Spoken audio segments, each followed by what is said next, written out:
Everyone, welcome back to my channel. আমি সুতৃষ্ণা চলে এলাম তোমাদের জন্য নতুন একটা ভিডিও নিয়ে। আজকের ঘুম থেকে উঠে এখনও দেখুন বিছানাপত্র কিন্তু গুছাইনি, জাস্ট ঘুম থেকে উঠেই ফোন চালু করে দিয়েছি। তো আজকে সকাল থেকে কি করব আমি আপনাদের সঙ্গে সব কিছুটাই শেয়ার করব এক এক করে। আচ্ছা, আমি জানি না কেন এই ঘুম থেকে ওঠার পরে আমার কথা খুব তাড়াতাড়ি কথা বলতে গেলে খুব জোরে যায়। জানি না এটার কি কারণ আছে। তো চলুন এক এক করে কাজ করা যাক। আজকে তো প্রচণ্ডই কুয়াশা, আজকে চা খেতেই হবে। তো এখন বানাতে যাব চা। লাও চা খাও, তোমার জন্য চা দিয়েছি, আজকে চা খাও। আমাদের কম্বিনেশন দেখুন, চা, ডিম সিদ্ধ আর কলা আছে আজকের ব্রেকফাস্ট।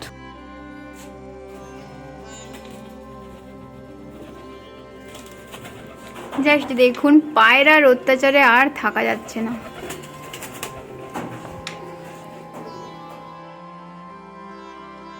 পুরোটা জাল ঘেরা আছে, নিচ দিয়ে কোথা দিয়ে যে ঢুকে যায় জানিও না। এখন কিন্তু রান্নাঘরে চলে এসেছি। ডালটাকে সুন্দরভাবে ধুয়ে ভালো করে ভিজিয়ে রেখেছি, আর আলু আর বিনসগুলোকে এইভাবে কেটে রেখেছি। এবার কিন্তু কাটবো। আর এখানে মশলার জন্য পেঁয়াজ, টমেটো, রসুন করে কেটেছি। এটাকে প্রথমে ডালটা বানিয়ে নেব। আর সকালে যে চা করেছিলাম না, তারই এখানে চাটা গড়াতে গিয়ে পড়ে গেছে। আসলে আমাদের বাড়িতে এখনও ছাঁকনি আসেনি, ছাঁকনি অর্ডার দেওয়া হয়েছে। ছাঁকনি এখন রাস্তায় আছে, তো যবে আসবে ছেঁকে ছেঁকে চা খাওয়া হবে। এখন এমনি উপর থেকে একটু একটু সেই চামচের সাহায্যে ছেঁকে করে চা খাওয়া হয়। তো আমরা এতটাই গরিব হয়ে গেছি যে আমাদের বাড়িতে ছাঁকনি নেই।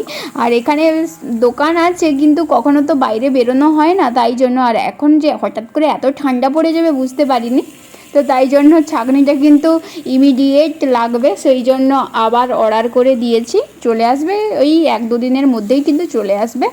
আর এই যে দেখুন, এখন কিন্তু ডালটাকে সুন্দরভাবে একটু ভেজে নেব, ভেজে তারপরে করব। এত ঠান্ডা লাগছে, আজকে সকালে চা খেতে বাধ্য হলাম। প্রচণ্ড কুয়াশা আর গলা বসে যাচ্ছে, প্রচণ্ড ঠান্ডা। আর আমি তো তবুও ঘরের মধ্যে থাকছি। তো আমার হাজব্যান্ডের তো প্রচুর কষ্ট হচ্ছে, সে যে সকালবেলা থেকে যায়, প্রচণ্ড ঠান্ডা লাগে। এখানে দেখুন আলু আর বিনসগুলোকে আমি সুন্দরভাবে কেটে নিয়েছি। এটা একটা সবজির মতন করেই বানাবো, মশলাদার করব না। আমার ভয়েসটা একটু খারাপ হয়ে গেছে, সরি তার জন্য। ডালটা এবার আমি প্রেসার কুকারে দিয়ে দেবো। আর এর পাশে কিন্তু ভাতটাও বসিয়ে দিয়েছি। আর আজকে কিন্তু ওই ডিম দিয়ে একটু ভুজিয়া স্টাইল টাইপের করেই কিন্তু একটু ভাজা ভাজা মতনই করব, এমনি মশলাদার টাইপের বানাবো না। ডালের সঙ্গে মাখিয়ে মাখিয়ে খেতে বেশ ভালো হবে। আর ডালটা এই জন্যই আমি আজকে কিন্তু একটু বেশি নিয়েছি। এবার ভাতের ফ্যানটা গড়িয়ে নেব। আর এই যে দেখুন, ডালটা কিন্তু প্রেসার কুকারে দিয়ে দিয়েছি। এবার একটু জিরে গুঁড়ো দিয়েছি, একটু হলুদ, লবণ দিয়েছি। এবার একটু জল দিয়েই কিন্তু প্রেসার কুকারটা যে এনে এতটা ভালো করেছি কি বলবো। এই 5-7 মিনিটের মধ্যে কিন্তু খুব সুন্দর তাড়াতাড়ি সিটিগুলো পড়ে যায়। এত একটা পুচকা প্রেসার কুকার, তো তাই জন্য কিন্তু খুব তাড়াতাড়ি সিটিগুলো পড়ে যায়, খুব ভালো কিন্তু ডালটা সেদ্ধ হয়ে যায় বেশ ভালো। তো সেই জন্য একদম অল্প পরিমাণেই জল দিলাম, যেহেতু আমরা একটু গাঢ় গাঢ় ডাল পছন্দ করি, তো সেই জন্যই। এখন কিন্তু এই যে ঢাকনটা লাগিয়ে দেব।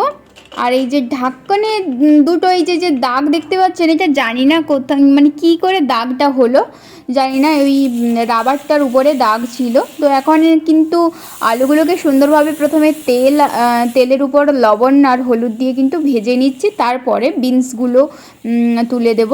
তুলে এবার কিন্তু হালকা করে একটু ভাজবো। তারপরে একদম শেষে যখন হয়ে আসবে তখন একটু ডিম দিয়ে দেবো। ডিম ভুজিয়া করে ছড়িয়ে দিলেই হয়ে যাবে তরকারি। তো একটু জাস্ট এটা একটু ভাজা ভাজা টাইপের করব। আজকে না প্রচণ্ড ঠান্ডা, জলে তো একদমই হাত দিতে ইচ্ছে নেই, এতটা ঠান্ডা পড়েছে। তো সেই জন্যই খুব তাড়াতাড়ি করে রান্নাবান্নাগুলো করে নিচ্ছি। আর এখন আগে প্রচুর সকাল সকাল রান্না করতে বসাতাম। আর এখন কিন্তু এই 11টার দিকে বা 12টার দিকে রান্না করতে এলেই কিন্তু হয়ে যায়, 1 ঘন্টার মধ্যে কমপ্লিট হয়ে যায় সমস্ত কিছু। এই যে দেখুন, রান্নাটা কিন্তু এখন কমপ্লিট হয়ে গেছে। আর শসা, পেঁয়াজ, লেবু একটু কেটে নিয়েছি। এখন কিন্তু দুপুরের লাঞ্চটা আমরা করে নেব। একটু ডালটা দেখুন কত সুন্দর হয়ে গেছে, আর একটু সবজিটাও কিন্তু ভালো হয়ে গেছে। প্রথমেই আমি ওর জন্য খাবারটা বাড়বো, প্রথমে ওকে উপরের ভাতগুলো দিই, কারণ ও একটু মানে ঝরঝরা ভাত খেতে পছন্দ করে, তারপরে আমি নিচেরটা নেব। তো সেই জন্য তো এখন খেয়ে নিই, তারপরে আমি আপনাদের সঙ্গে আবারও বকবক করব। প্রথমে আগে আমি আমার বরের জামাগুলো তুলে নিই, আবার সেই কুয়াশাতে ভেজে যাবে। এই যে জামাগুলো ধুয়েছিলাম, তারপরে আর তোলা হয়নি। এখন কিন্তু জামাগুলো প্রথমে তুলে নেব, তারপরে বাসনগুলো ধুতে যাব।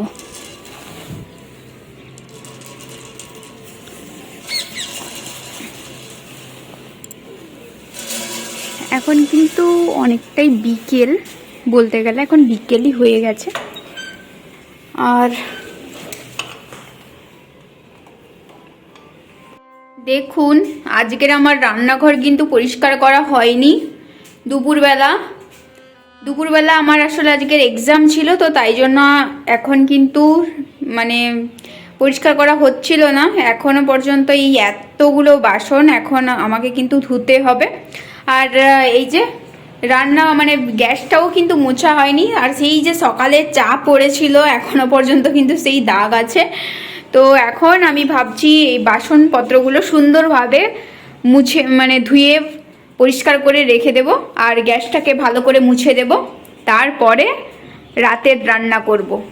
তো এখন বাসন ধুতে চলে এসেছি, আর এখন কিন্তু অনেকটা রাত হয়ে গেছে অ্যাকচুয়ালি, কারণ মানে সন্ধ্যা হয়ে গেছে, রাত নয় সন্ধ্যা হয়ে গেছে। তো জানি না কি খাবে আজকে, কি বানাবো জানি না, এতগুলো বাসন দেখে আমার ভয় লাগছে। কিন্তু ধুতে তো হবে, ধুয়ে নেব। মানে সঙ্গে সঙ্গে কাজ সঙ্গে সঙ্গে করে নিলে না কোনো কিছু মানে মনে হয় না যে অনেক কাজ পড়ে আছে। কিন্তু সেই তখন খেয়েছিলাম, খেয়ে ফাট করে চলে গিয়েছিলাম, কারণ এক্সাম ছিল। আর তো তাই জন্য কিন্তু চলে গেছিলাম। এখন বাসনগুলো দেখে ভয় লাগছে, মনে হচ্ছে এতগুলো বাসন, অথচ প্রত্যেকদিন এতগুলোই বাসন হয়। তো প্রত্যেকদিন ধুয়ে নিই, কিছু মনে হয় না, কিন্তু আজকে যেন মনে হচ্ছে এতগুলো বাসন এখন ধুতে হবে, এরকম মনে হচ্ছে। মাঝে মাঝে তো এরকম হয়, সবারই হয়, আমার একার নয়। তো চলুন এখন বাসনগুলো ধুয়ে নিই, তারপরে কি বানাই, এখন কি হবে জানি না। আমার হাজব্যান্ড যেটা খেতে চাইবে সেটাই বানাবো, দেখা যাক কি খেতে চায় আজকের। তো দেখতে থাকুন, সঙ্গে থাকুন। দেখুন গ্যাসও সুন্দরভাবে মুছে দিয়েছি, আর বাসনপত্রও কিন্তু সুন্দরভাবে ধুয়ে দিয়েছি, আর বাসন নেই। এখন রান্না চাপাবো।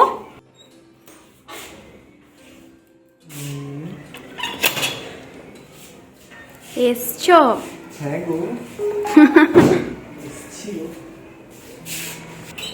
কি নিয়ে এসছো গো?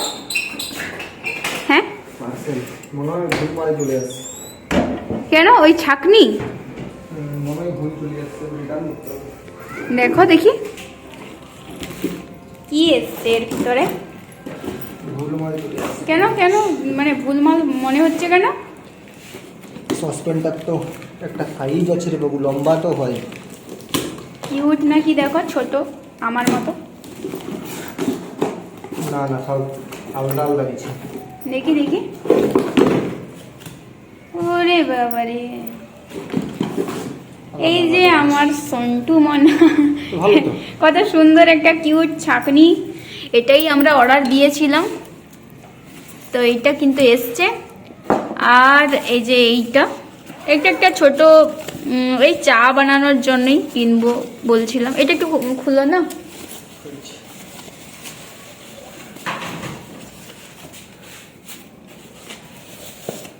এই যে ছোট্ট একটা কিউট, এটা চা বানাবো।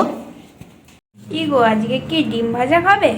তো আমার বর কাজ থেকে আসার পরে বলেছিল ডিম ভাজা খাবে, তো তাই জন্যই ডিম ভাজা ওর জন্য বানাবো, মানে দুটো ডিম একসঙ্গে করে বানাবো, হাফটা ওকে দিয়ে দেবো আর আমি একটু খাবো। আর এই যে আজকে রুটি বানাবো প্রথমবার, তো নতুন যে বেলনি চাকতিটা এসছে, তো সেইটাকে ভালো করে ধুয়ে মুছে রেখেছি।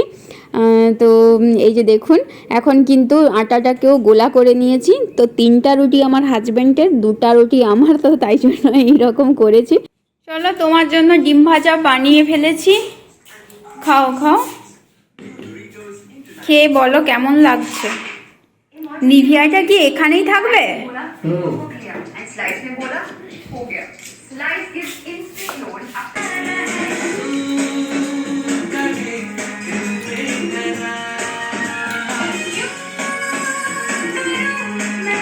এই যে আমার হাজব্যান্ড আজকে প্রচুর হ্যাপি আছে, তো সেই জন্য সে গান শুনছে, গান শুনতে শুনতে ডিম ভাজাটা খাচ্ছে।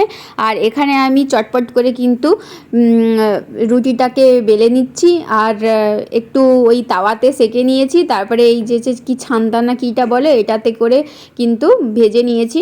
আর এটা ওর বন্ধুর বাড়ি থেকে কিন্তু দিয়েছে চিকেন, এটা আছে কড়াই চিকেন করেছিল, আর এটা একটু ফ্রাইড রাইস করেছিল, আর আমি রুটি করেছিলাম, সেইটা দিয়েই কিন্তু এখন দুজন মিলে খেয়ে নিব।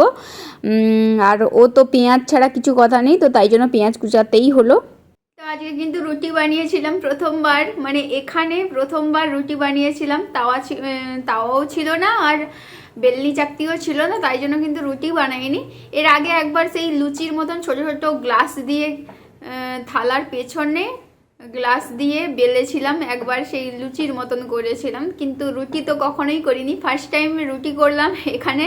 আর সত্যি বলতে রুটিটা ভালো হয়নি তেমন, মানে খাওয়া যাবে কিন্তু রুটিটা একটু শক্ত হয়ে গেছে।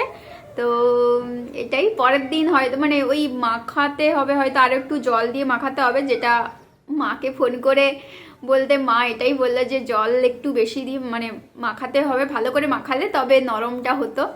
নরম হয়নি, শক্ত হয়েছিল, কিন্তু তবুও খাওয়া গেছে, যে একদম খাওয়া যাবে না বা কিছু সেরকম নয়, খাওয়া গেছে। তো আজকে এটা 4.5 দিন কী করলাম কি না করলাম সব কিছুটাই আপনাদের সঙ্গে শেয়ার করলাম। তো আজকের ভিডিওটা এখানেই শেষ করছি, দেখা হচ্ছে নেক্সট কোনো ভিডিওতে। টাটা।